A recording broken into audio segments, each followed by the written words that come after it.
Ok, ándale. Mm, Bien, ok. Pues hola, muy buenos días. Mi nombre es Víctor Javier, por la gracia, por la gracia divina, Hijo de Dios. Y estoy aquí, ¿verdad?, para compartir con ustedes el Evangelio, ¿no? Hoy es sábado, hoy vamos a compartir Primera de Pedro, ¿sí? Las buenas noticias de Dios a través de Primera de Pedro. Así que le damos gracias a Dios por todo lo bueno que nos ha otorgado. Gracias por la vida de todos y cada uno de ustedes. Y pues vamos a comenzar con la lectura correspondiente al día de hoy. La compañera Marla está a cargo. Adelante, Marla. Gracias, Víctor. Muy buenos días, compañeros. Y les voy a leer Primera de Pedro 1:22. El subtema se llama Llamamiento a una vida santa. Y solamente voy a leer dos versículos que dice así: habiendo purificado vuestras almas por la obediencia a la verdad, mediante el Espíritu, para el amor fraternal no fingido, amaos unos a otros entrañablemente, de corazón puro, siendo renacidos, no de simiente corruptible, sino de incorruptible, por la palabra de Dios que vive y permanece para siempre. Amén. Bien. Habiendo purificado sus almas. ¿Qué significa esto? ¿De qué está hablando? Está hablando del dominio sobre la carne, ya que el cuerpo es el alma, es el almacén donde vive el espíritu. Habiendo purificado sus almas a través del espíritu. Fíjese bien, se purifican sus cuerpos a través del espíritu. ¿Cuáles son los problemas comunes que se escuchan constantemente? Los problemas comunes son problemas de lujuria, problemas de pensamientos erróneos, equivocados, de robos, de mentira, de estafa, de robos de ofensa a los padres, de hijos indolentes, de personas cargadas de culpa y temores.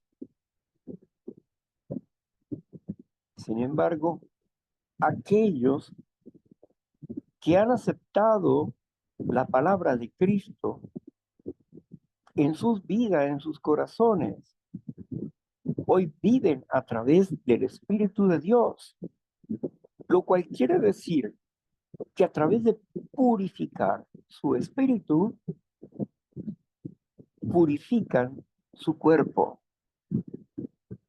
purifican su cuerpo, porque están luchando contra la carne, contra el instinto natural, para que ya no los gobierne, para que ya no los lleve cautivo al error y a quebrantar la ley. Por eso aquí el apóstol Pedro dice que se han purificado nuestras almas a través del Espíritu, a través de la palabra de Dios. Fíjese bien lo que está diciendo el apóstol Pablo. El Espíritu, ¿cuál Espíritu? El de Cristo Jesús. ¿Y cuál es el Espíritu de Cristo Jesús? Mi palabra es Espíritu y es vida. Entonces quiere decir, pues, que la palabra que purifica nuestro espíritu, que sana nuestros cuerpos,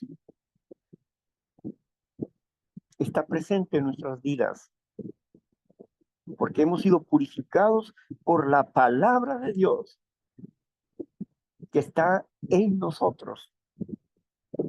Como dijo David, he guardado tus dichos para no quebrantar tus mandamientos.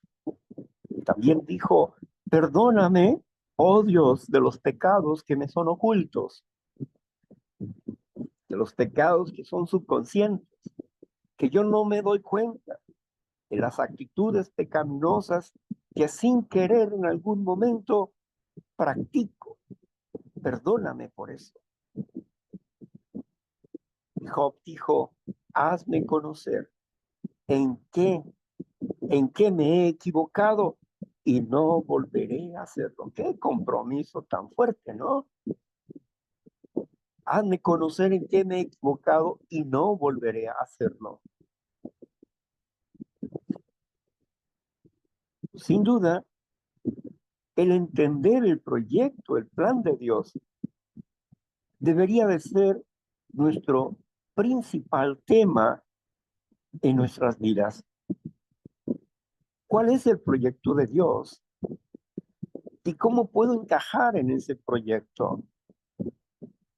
Porque nosotros, los que andamos en el Espíritu y no en la carne,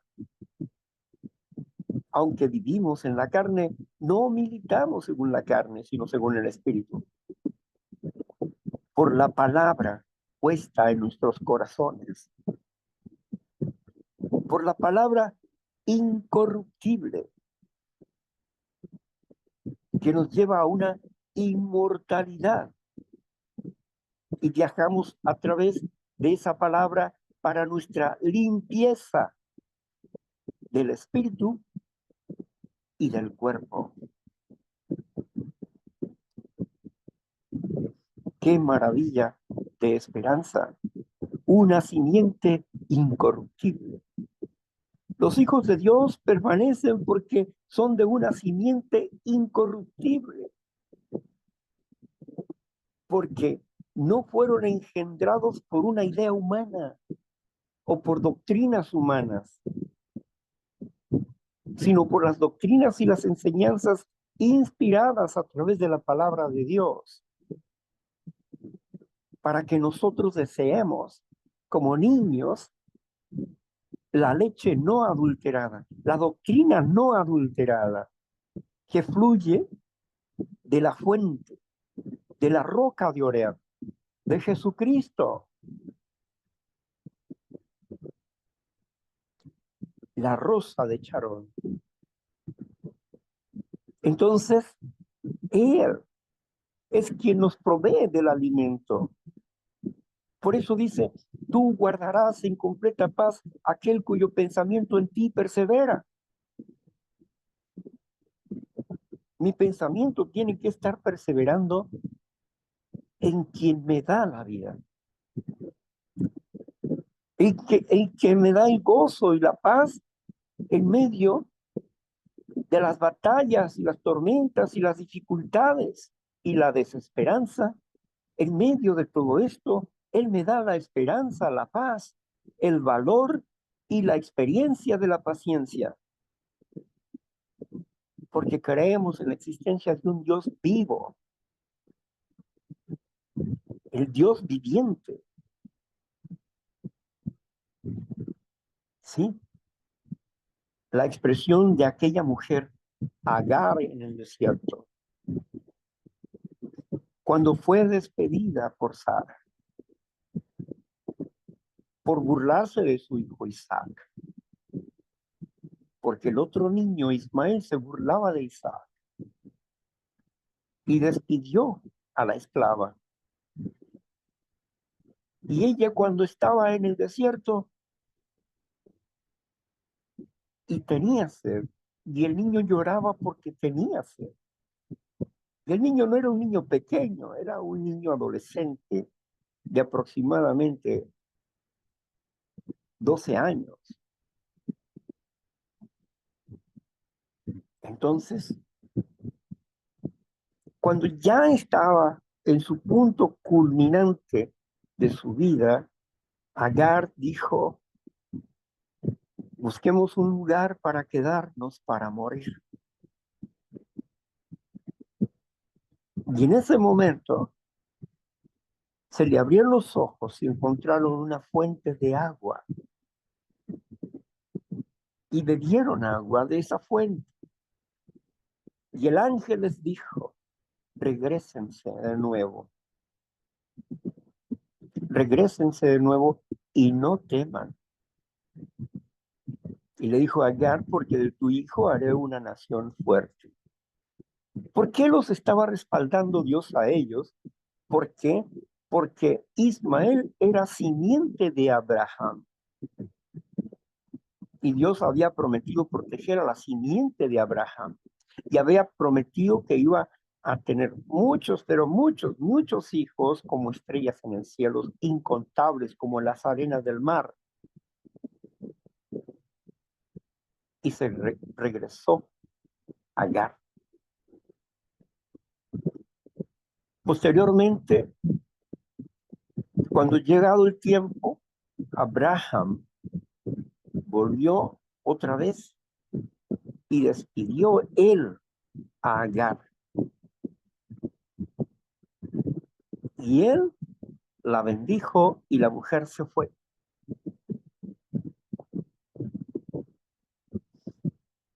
Dios manda por donde tiene que mandar, cuando tiene que hacer.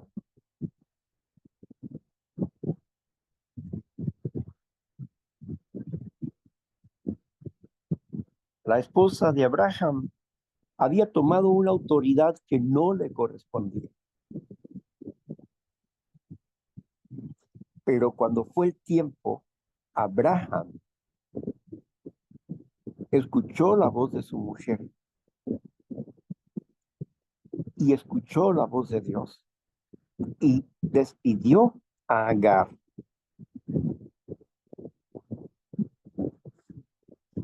A veces entramos en conflictos porque no nos damos cuenta del gran regalo que tenemos en nosotros cuando hemos sido bautizados por el Espíritu de Dios, cuando hemos sido engendrados por Dios, como dice San Juan, capítulo 1, versículo 13. Y estos no son engendrados por voluntad de hombre, por voluntad de varón, por cuestiones de sangre, sino que estos son engendrados por el Espíritu de Dios. Y como dice Romanos 8:9, el que no tiene el Espíritu de Cristo, el tal no es de él. El que no ha sido engendrado conforme lo detonan las escrituras, no es hijo de Dios. No es hijo de Dios. Tiene el potencial para llegar a ser hijo de Dios. Pero si no se hace conforme lo que está escrito, como dice en Isaías, en el capítulo 21, me parece que es el 8, el 10, por ahí dice claramente, si no se hace conforme a la ley y al testimonio, si no se hace conforme a la ley y al testimonio, es falso. A la ley y al testimonio. ¿Cuál es la ley? La palabra de Dios. ¿Cuál es el testimonio? La práctica de la palabra de Dios en nuestras vidas. Damos testimonios que Dios existe, que Dios es y que Dios promueve una salvación para la humanidad de acuerdo a un proyecto que Él tiene para nuestra santificación, salvación y la perfección, la eternidad. Porque tenemos en nosotros una simiente, una semilla incorruptible, un espíritu que no se corrompe, poderoso en moral, porque no es la moral humana que cambia de acuerdo a sus deseos, a su instinto natural, sino la moral de Dios, justa y perfecta, justa y perfecta. Así que de esta manera podemos entender lo que el apóstol Pedro está diciendo ahí, ¿verdad? Que Dios purifica nuestros corazones a través de su santa palabra, purifica nuestros cuerpos a través de su espíritu y que esta simiente incorruptible es un sello que habla de nosotros como hijos de Dios porque damos testimonio a este mundo de que somos hijos de Dios. Pero el mundo no nos va a creer porque el mundo no le conoce a Jesús, no le conoce a Dios, no conoce al Padre, ni conoce al Hijo. Y vive confundido y engañado. Muchos falsos profetas han salido por el mundo y muchos dirán, yo soy el Cristo. Y muchos divagarán de aquí para allá y de allá para acá y tendrán comezón de oír, pero no sufrirán la sana doctrina. Es decir, no van a vivir de acuerdo a la sana doctrina, a la sana enseñanza, sino que harán las cosas a su conveniencia, a sus propias maneras, creyendo que esas formas de ser provienen de Dios. Pero si conocieran a Dios, se darían que su manera de religión es vana y falsa. Y por eso siguen enfermos. Y por eso sus espíritus están contaminados y sus cuerpos no funcionan adecuadamente. ¿Quién lo dice? ¿Yo? No, lo dice el apóstol Pablo en Romanos capítulo 1, versículo 21. Ahí nos dice, y vamos a recordar un poquito sobre esto, ¿verdad? A partir del versículo 17 al 21. Romanos 1, versículo 17 al 21. Veamos qué nos dice la escritura en esta parte sobre aquellos que en algún momento se consideran que saben, que entienden, pero que siguen un camino equivocado. Veamos. Sí, porque en el Evangelio la justicia de Dios se revela por fe y para fe, como está escrito, mas el justo por la fe vivirá. Hasta el 21 me dijo, ¿verdad? Porque la ira de Dios se revela desde el cielo contra toda impiedad e injusticia de los hombres que detienen con injusticia la verdad, porque lo que de Dios se conoce le es manifiesto, pues Dios se lo manifestó, porque las cosas invisibles de Él, su eterno poder y deidad, se hacen claramente visibles desde la creación del mundo, siendo entendidas por medio de las cosas hechas, de modo que no tienen excusa, pues habiendo conocido a Dios, no le glorificaron como a Dios, ni le dieron gracias, sino que se envanecieron en sus razonamientos y su necio corazón fue entenebrecido. Sí, continúa.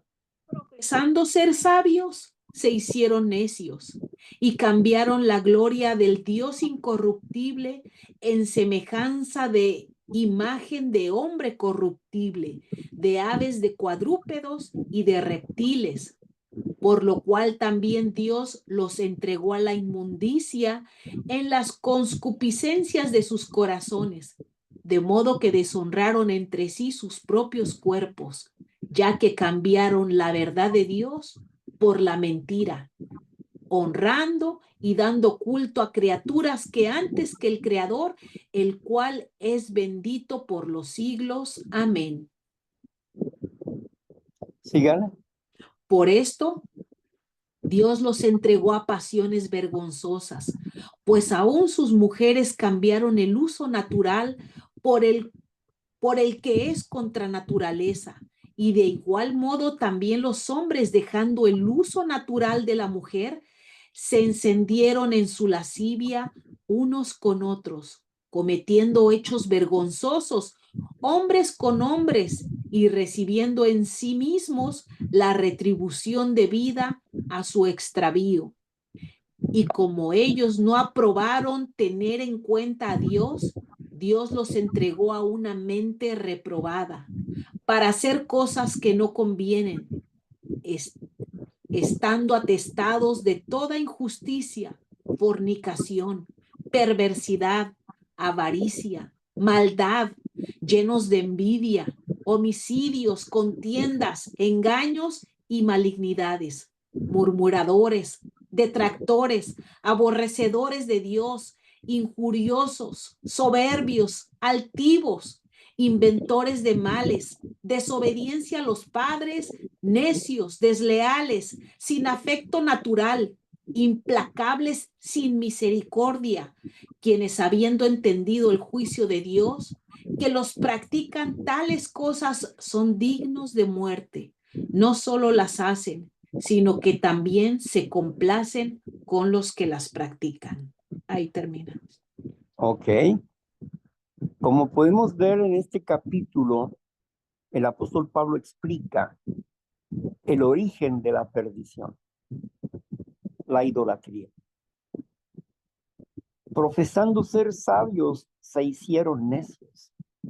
Se perdieron en la concupiscencia de su corazón, en esos deseos desmedidos que hoy conocemos como defectos de carácter, en esos deseos desmedidos, y fueron condenados a esos deseos por su necio corazón no convertido.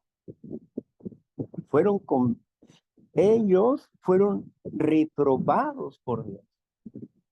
Y si fueron reprobados por Dios, es porque Dios les dio a conocer las cosas para que conocieran a Dios, pero ellos se empeñaron en seguir haciendo sus propias obras a su manera, negando la verdad de Dios, haciendo idolatría de todo tipo de acciones. Fui a visitar Teotihuacán por la gracia de Dios y conocí los senderos de ese pueblo pagano y todo era muerte. El camino de la muerte. Todo era muerte. Y ahí estaban sus estatuas, sus ídolos. Y una pregunta que todavía no se responde con los habitantes de Teotihuacán es, ¿por qué? Bueno, ellos hacían sacrificios humanos y se comían el corazón del enemigo para hacerse más fuertes según sus ideas, sus razonamientos. Fue admirable la matemática y la precisión de la forma en que hicieron las pirámides y esas cosas. Sí, fue admirable todo eso. Pero era un pueblo pagano e idólatra. No se sabe, históricamente, no se sabe cuándo o en qué momento abandonaron estas personas este lugar. Si murieron ahí, si fueron atacados por otras etnias, ¿qué es lo que les pasó a ellos? Porque llegaron otros que vivieron ahí, otros aborígenes. Pero, ¿qué les pasó a ellos? Un pueblo que de la noche a la mañana aparentemente desapareció. Históricamente no lo entendemos. Pero sí entendemos que Dios aborrece la idolatría. Dios aborrece la idolatría. Y precisamente que es tan fácil ser idólatras que pensando que no somos idólatras, podemos hacer de Dios a un deseo. A un deseo. Podemos empoderar al sexo que no es Dios. Lo podemos empoderar si somos víctimas de ellos. Es decir, de una obsesión, de una concupiscencia, de un deseo desmedido de querer siempre obtener un placer. Y ese mismo placer se manifiesta en el comer, se manifiesta en el beber, se manifiesta en los defectos de carácter, en la codependencia. Todo es idolatría. Un deseo desmedido, una obsesión y una compulsión. Un deseo desmedido. porque no conocíamos a Dios. Pero ahora que estamos aprendiendo de la Escritura para desarrollar nuevas habilidades de fe, porque la fe no es una plática, la fe es práctica. Qué fácil nos perdemos creyendo que no estamos en idolatría. Un amor exagerado a los hijos es idolatría. Un amor exagerado al padre es idolatría. Un amor exagerado a mí mismo es idolatría. Es idolatría. Por eso necesitamos del equilibrio del Espíritu de Dios para que nuestras vidas no sean idólatras, porque no solamente son ídolos de barro, de cobre, de oro, plata o piedra o madera. No, los ídolos que no son ídolos, como los deseos desmedidos de nuestro instinto natural, por una satisfacción, por un placer. Nos autojustificamos con miles formas de maneras de pensar y usamos el, bueno, solo por hoy lo voy a hacer. Así que la justificación y la soberbia están ahí.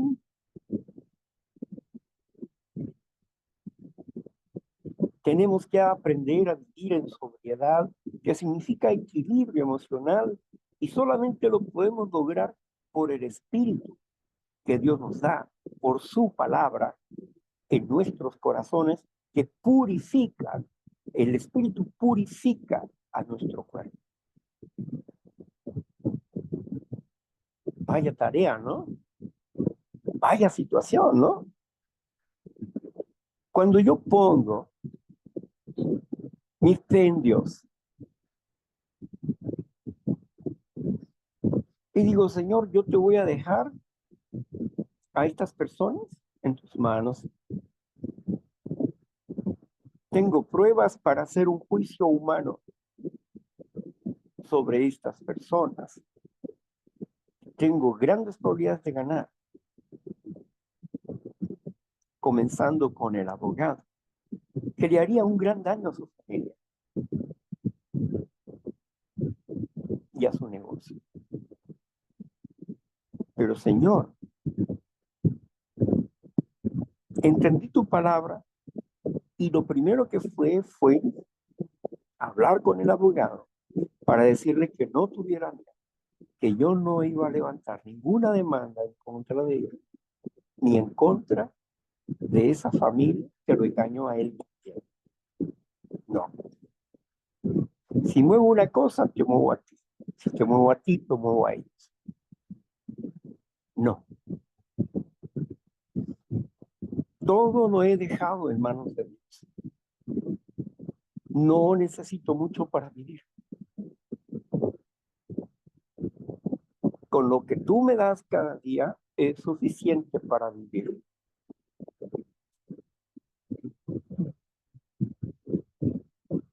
Y Dios me ha bendecido. Y así he aprendido a poner al enemigo en manos de Dios. Prefiero perder para ganar. No lucharé con mis propias fuerzas, sino dejaré a Dios el juicio y que Él haga la obra. Cuando Él así lo disponga, así lo desee. Y Dios bendecirá más nuestras vidas. A veces peleamos en el nombre de Jesús una batalla económica o por cosas materiales.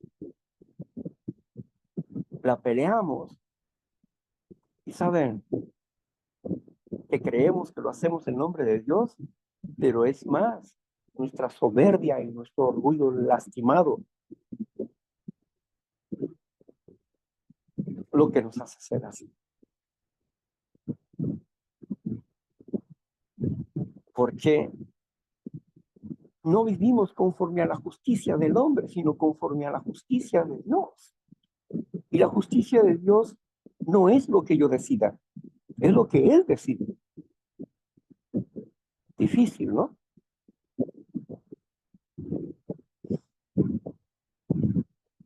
Por eso, pues, démonos cuenta que es fácil caer en la idolatría y es fácil acusar a otros que evidentemente poseen idolatría, pero tú que juzgas a otros, no te das cuenta que tú mismo te haces culpable de juicio, porque el juicio es de Dios y no mío. Si son idólatras, a su tiempo tendrán que pagar por eso. Yo no necesito hacer nada, porque yo no soy juez ni verdugo de nadie. Dios, que es bueno y que es justo y que es Él, quiere que yo no entre en resentimientos, ni en odios, ni en guerras, ni conflictos con nadie. En lo que te sea posible, ten paz con los demás, dice Dios. Aquí es donde está la verdadera prueba de nuestra fe. Y es difícil, ¿no? Recuerdo un querido ministro que le hackearon su cuenta con más de $250,000.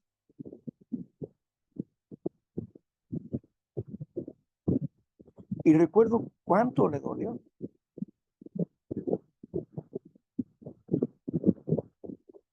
Pero él no entró en juicios con nadie. Dejó pasar esa pérdida y siguió trabajando. Y aunque le dolía en su alma esa pérdida, como un hijo, apeló a Dios. Y no regresaron esos dineros, pero Dios bendijo su vida. Él siguió su curso en la predicación hasta el día de hoy. Y Dios lo ha bendecido. ¿Por qué? A veces Dios permite que se nos quiten nuestras dependencias para probar nuestros corazones. Como se la quitó a Job, una dependencia económica, le quitó la dependencia de su familia, se lo quitó. La dependencia de su cuerpo, se la quitó para limpiarlo y para probar sus corazones.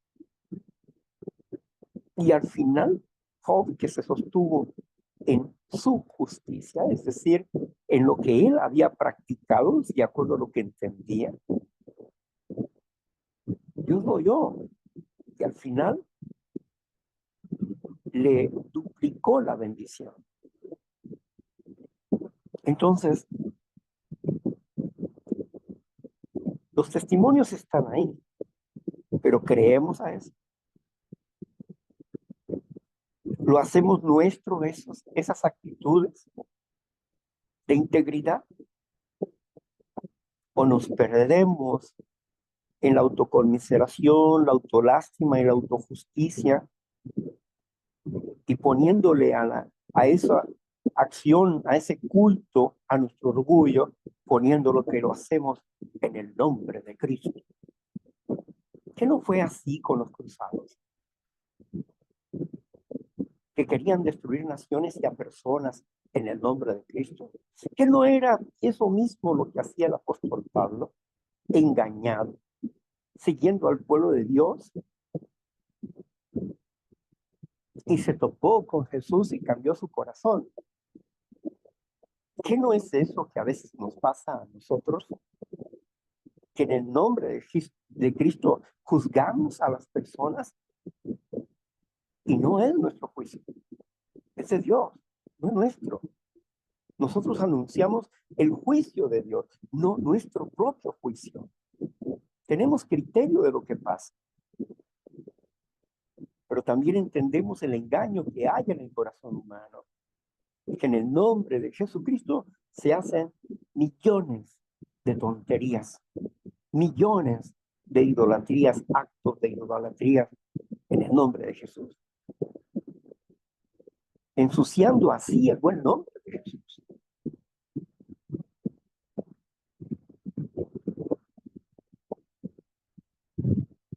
Nosotros no vamos a cambiar este mundo, no ahorita. Cristo vendrá a cambiar esto, pero no nosotros. ¿Qué dice Jesús? ¿Por qué mejor no sufres el agravio y les perdonas y dejas ese juicio sobre mí? Yo me vengaré, dice el Señor. Pero una cosa es la justicia humana y otra cosa es la justicia de Dios.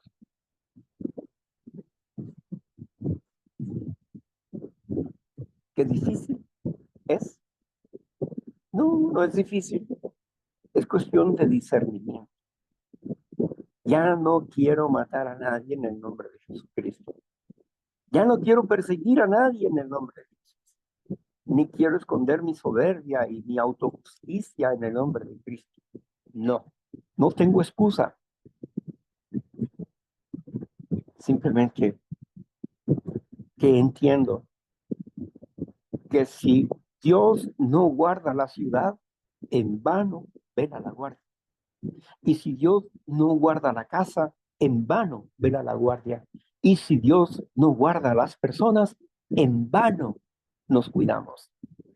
Pero para que esto suceda, necesito ser fiel a su palabra. Y eso es lo que buscamos, ser fiel a su palabra. Pero seguimos siendo infieles en muchos aspectos de la vida. Pero como somos escogidos y estamos bajo el amparo de Dios y estamos en un campo de entrenamiento, debemos aprender las artimañas del enemigo. ¿Cómo nos engaña y cómo nos arrastra? ¿Acaso no son los ricos los que los llevan, los arrastran a ustedes los pobres a hacer juicios? Y Pablo decía, ¿qué? ¿No somos lo suficientemente espirituales para juzgar por nosotros mismos los problemas de nosotros, que tenemos que llevarlos a los tribunales humanos, al gobierno de Satanás? Tremendo, ¿no? Por eso dejamos que la injusticia prevalezca para que la justicia de Dios llegue. Han hecho injusticia conmigo, sí, pero ese documento está en Dios. No tengo nada que decir, nada que hacer, solo esperar en Cristo Jesús. Y entonces quizás la visión que tuvo Juan de aquellos hombres decapitados, muertos por causa de la palabra de Dios, su sangre decía, ¿hasta cuándo vengará, Señor, nuestra sangre? Muertes injustas, robos injustos. En el mundo tendrás persecución y tendrás aflicción. Confía en mí porque yo he nacido. Entonces, ¿qué dice la palabra divina? Vuelvan a dormirse hasta que se cumpla el número de sus hermanos. Entonces vendrá la justicia de Dios sobre este mundo injusto, el juicio a las naciones. Por lo pronto hoy, el apóstol Pedro nos dice claramente que si queremos purificar nuestras almas, Necesitamos conectarnos con el Espíritu de Cristo. Y si nosotros hemos sido instruidos y aprendidos y tenemos el Espíritu de Dios en nuestros corazones, tenemos la simiente incorruptible. O sea, tenemos la simiente, la semilla de la eternidad en nosotros que está desarrollando poder y nuevos valores de esperanza, dependiendo de Jesucristo, pero no siendo necios, sino oidores no olvidadizos, practicando nuestra fe conforme a nuestro crecimiento. Alabado sea el Creador. Bueno, vamos a dejarlo hasta aquí para continuar con lo que sigue. No sin antes agradecer al Padre Eterno, Señor Jesucristo, por instruirnos, por enseñarnos en esta mañana. Le damos la honra y la gloria y le glorificamos y le exaltamos, pero no solamente de palabra y de pensamiento, sino queremos exaltarle con la acción diaria. Ayúdanos, Señor, sana nuestras almas, saca la idolatría de nosotros y ayúdanos a ver el engaño antes de caerle. Que no seamos necios, como la ave que ve la trampa y ve y cae en ella, sino que seamos, Señor, sabios, que podamos ver la trampa y alejarnos de ella. Danos la fuerza y el poder, Señor, si ya estamos en esa trampa, danos la fuerza y el poder, Padre mío, para salir de ella, de las trampas del enemigo. Señor, guíanos con tu Santo Espíritu, instrúyenos, Señor, para tener la capacidad de discernir entre el bien y el mal, entre el reino de las tinieblas y el reino de la luz, entre tu pensamiento y el pensamiento del enemigo, Señor, que es engañoso y perverso. Ayúdanos, Señor, porque sin ti no tenemos el valor ni el conocimiento para lograr alcanzar lo que tú quieres realizar en nuestras vidas. En el amoroso nombre de Cristo Jesús, gracias, Señor, por tu instrucción, por tu enseñanza, oh Padre eterno. Amén. Bueno, gracias, Marta, por el servicio. Muchas gracias por la lectura. Vamos nosotros aquí a cerrar la grabación.